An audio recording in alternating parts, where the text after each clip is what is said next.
magaganap na bukas. Masasaksihan ng buong mundo ang magaganap bukas.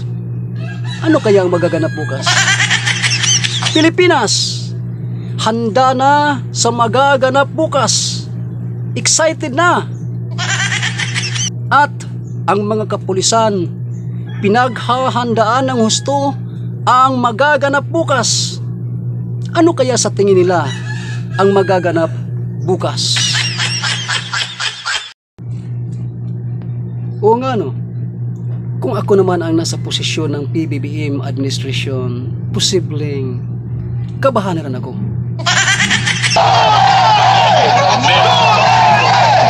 Yan ang magaganap bukas. Pilipinas, Duterte pa rin.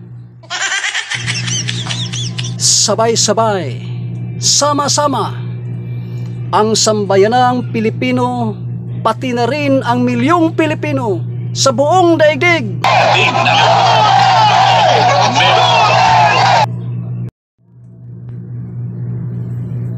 Kasi naman, birthday lang naman ng ating pinakamamahal na dating Pangulo ng Pilipinas, si former President Rodrigo Roa Duterte.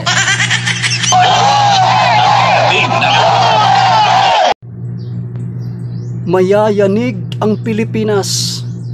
Hindi lang ang Pilipinas, pati na rin ang buong daigdig, sa lakas ng hiyawan at sa lakas ng boses ng milyong-milyong Pilipino sa buong daigdig.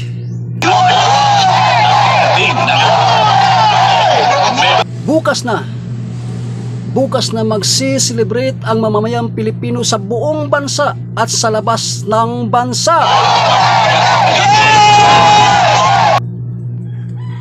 Dito, masasaksihan ng buong daigdig ang napakainit na suporta at pagmamahal ng mga Pilipino sa buong daigdig kay dating Pangulo Roa Rodrigo Duterte.